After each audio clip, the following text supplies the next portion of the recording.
Hello there my friends, it's Ebird Online and I'm back with another review. So today I'm going to be covering episode 2 of The Real Housewives of Beverly Hills season 10, and I'm also going to be having a little bit of a focus on Teddi at the end of the video, because as boring as Teddi is, she's the loon we love to laugh at. Just before I begin, please don't forget to subscribe to the channel and please don't forget to hit that like button if you enjoyed the review. And you can follow me on Twitter at Ebird99. So we start this episode with Dorit and PK, and they're showing us their brand new home. Apparently, it's 9,000 square feet. It's a modern farmhouse with 6 bedrooms, 8 bathrooms, and a movie theatre. But the reason Dorit really loves it is it has her dream kitchen. Yeah, right, Dorit, you use the kitchen in your dreams. And we have a little flashback of PK watching the removal guys carry a piano down the stairs, and PK said, "It's Billy Joel's old piano, no pressure." Oh, PK, considering that you've had your bank accounts frozen and you have no money at all, you love to brag about how much money you have. And I think no wonder all these creditors are coming out of the woodwork suddenly,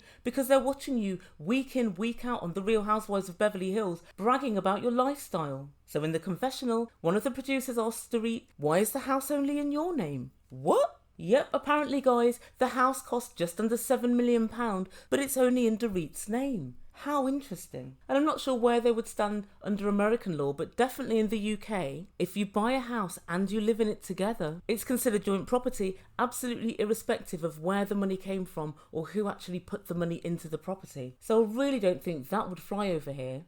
Something to look into. What I found most amusing was when the producer asked Dorit why the house was only in her name. She said, "Well, what about your house? Is that in your name and your wife's name, or just your name?" That's not an answer, Dorit. He's asking you why, when you're married, is the house only in your name? We know the answer, because PK owes money here, there and everywhere, and if you were to put it in his name, you'd both be living in a tent at the bottom of Lisa Vanderpump's garden within the week. That's why. And so Dorit tells us that the judge ordered all the money in the frozen bank account, i.e. PK's frozen bank account, to go to a creditor. PK tells us that's disgusting. PK, how is that disgusting? A creditor means somebody you owe. If you owe somebody money, surely you have to pay them? And then Dorit said, "Before I met PK, he had a $2 billion business. Isn't that right, baby?" PK doesn't answer but continues, "Yeah, times were pretty good." And PK helpfully explains that he had a gift, a talent, a flair no less, for finding properties at the luxury end of the market,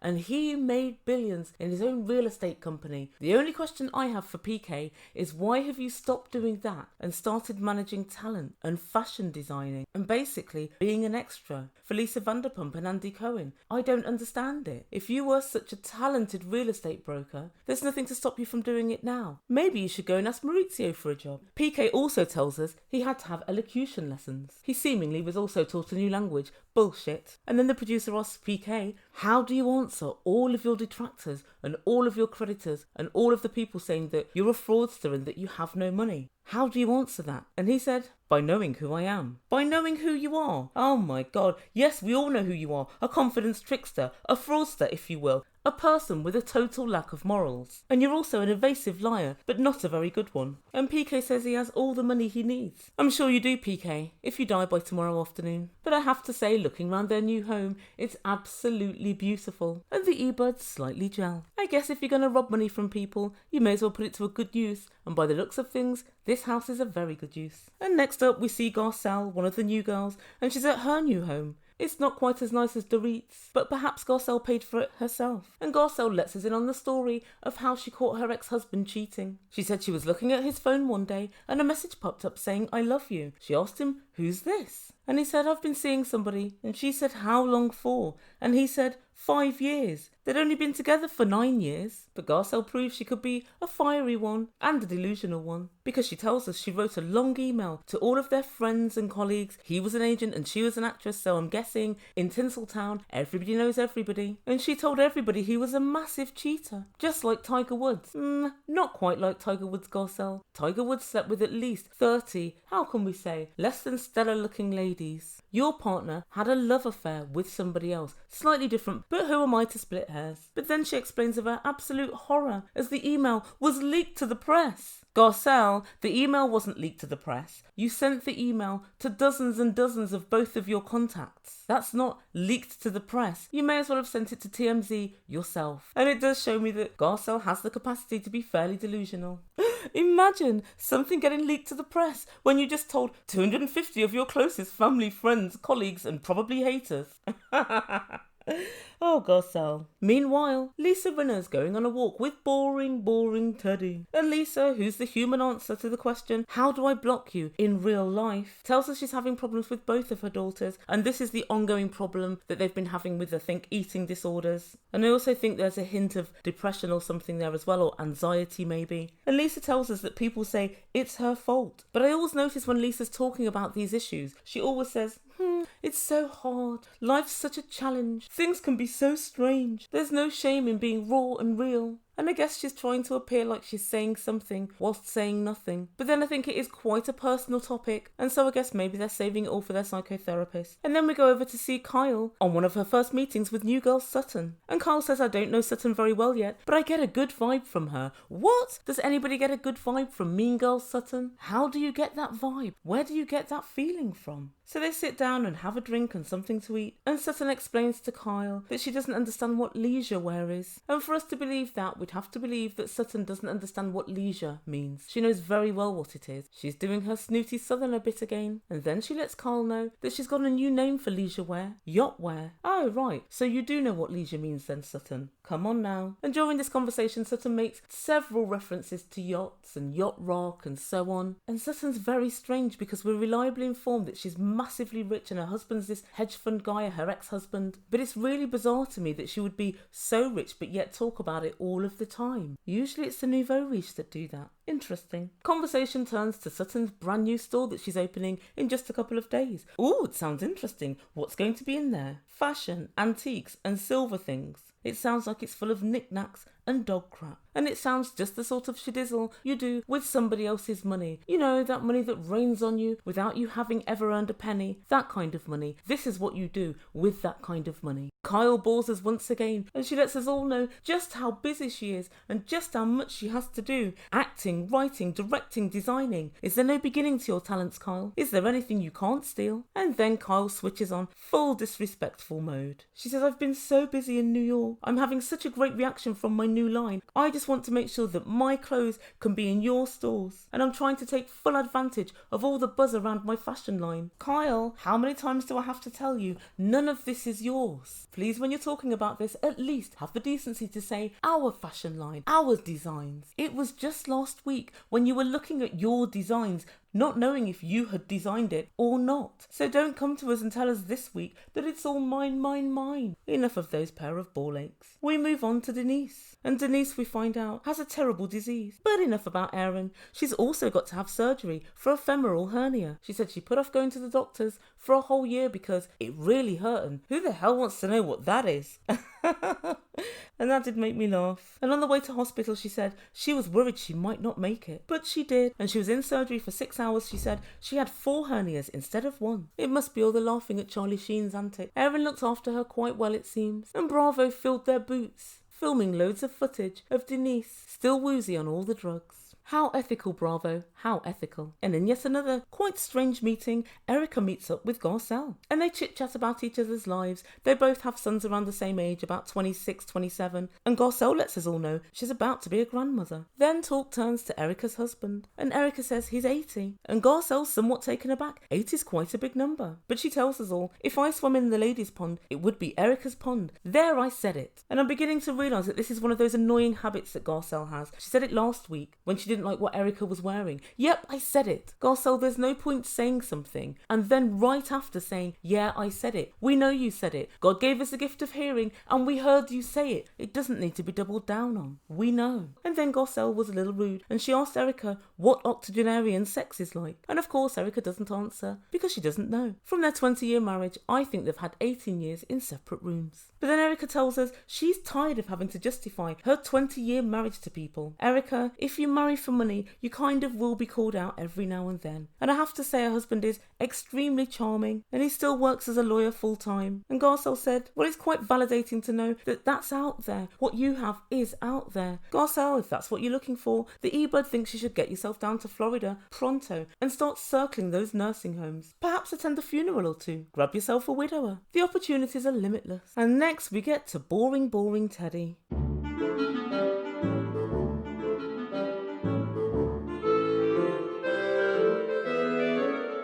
Teddi's having an event. It's health and fitness fun. Oh God, you couldn't even be bothered to come up with a decent title for it. I mean, we know it's going to be shit, but there's no point in announcing it's shit right from the very off. Try and trick us just for a few seconds into thinking it might be good, it might be worthwhile attending. But no, she sends everybody a text and she says, it's health and fitness fun, but don't feel obligated to come. I promise it won't hurt my feelings. She's such a freaking weirdo. You know very well it will hurt her feelings. You know very well every single person that doesn't go. Teddi's going to get some poison ink and write down the names of the people that don't attend and carry it in her pocket until she gets revenge. Why lie, Teddi? Why not just say, please come if you can, I would love the support. But of course all the girls don't want to go because it doesn't involve getting pissed or eating decent food. And it does sound as boring as all hell, but they all kind of agree to go. And Lisa and Teddi are in the back of the car on the way to Sutton's event, and Teddi says to Lisa,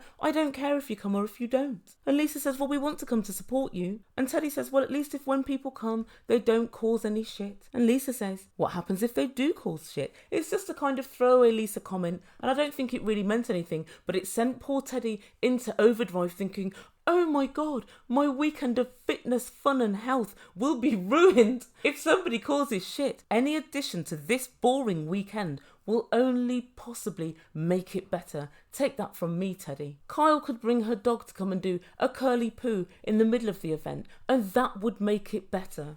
PK could come along and relieve everybody of their bank account details. And even that, Teddi, would improve your boring event. And as if to prove my point, when they arrive at Sutton's event, Dorit lets Teddi know that she wants to come to the event, but she has to arrive late and she has to leave early. And right away, Teddi looks massively pissed off. Here we go, Teddi. Someone's still saying that they're going to the event that you don't care if people attend or not. You don't care if any of these girls live or die, according to you, but you're peed off because somebody's got to leave early. And Dorit says, I'm only going to support you.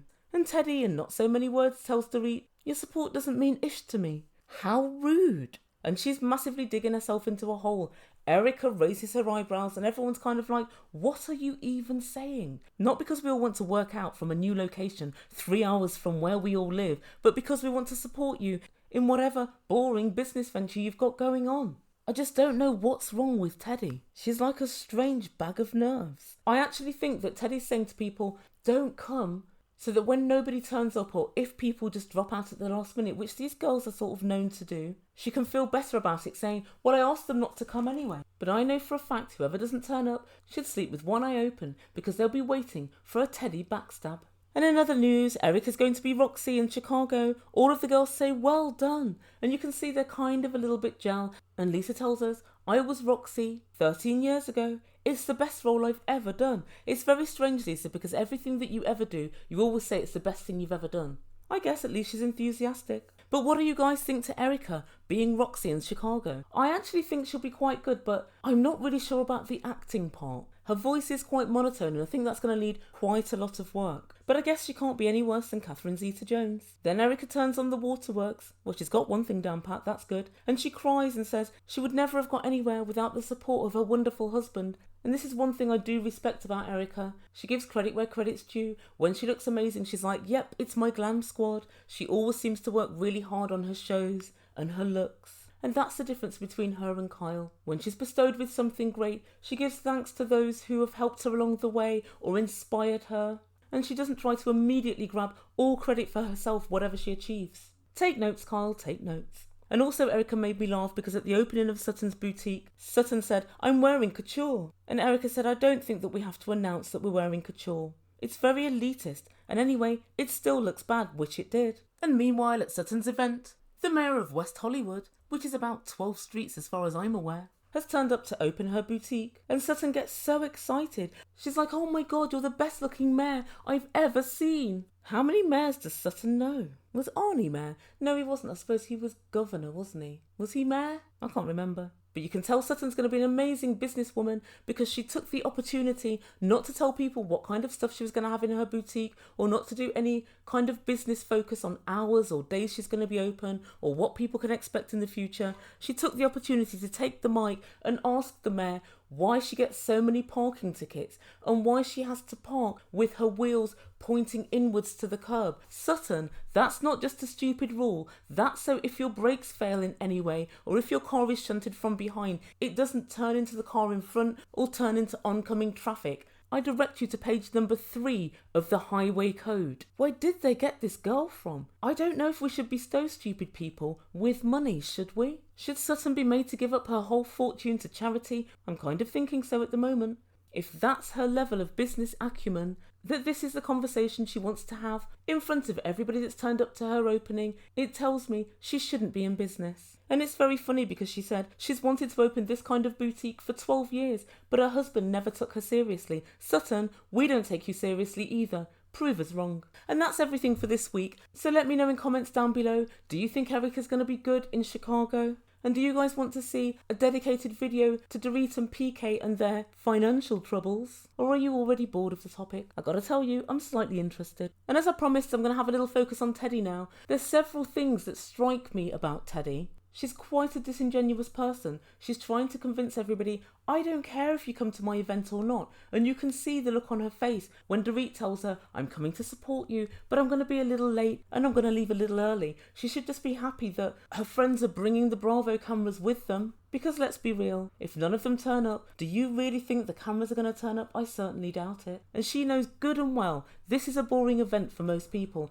I had my own business for about 15 years and I had loads of events, and I only ever bothered to invite my friends to ones that had drinks or were going to be fun. If it was a presentation on something or a workshop for a weekend, I'd never bother because I knew they wouldn't really be interested. But let's have a little look at Teddi's previous behaviour. When Dorit got on her nerves in earlier seasons, what did she do? When she was offered the opportunity by, according to her, Lisa Vanderpump or Lisa Vanderpump's employees from Vanderpump Dogs, to turn Dorit over, she grasped it with both hands, and she only actually came clean, not because she felt bad for what she was doing to Dorit, but because she didn't want to be the only one doing it. She didn't want Lisa Vanderpump to be able to wash her hands of the whole Puppygate situation, and Teddi was the only one in the firing line, and that's the only reason she flipped sides. She then very quickly handed over all the texts that had come from Vanderpump Dogs and kind of threw Lisa under the bus directly after. So it's my assertion that Teddi is not to be trusted. When Teddi says things like, I'm really not bothered if you go, you know very well she will be gunning for everybody that doesn't go to that event,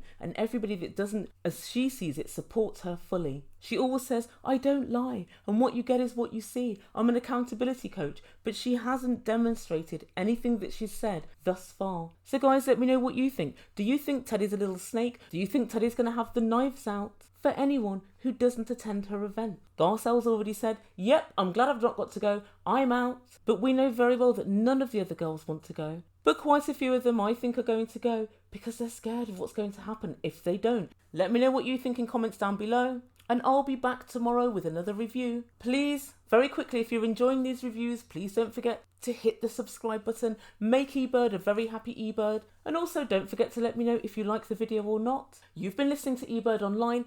Thank you so much for letting me get all of this off my chest. Ciao for now.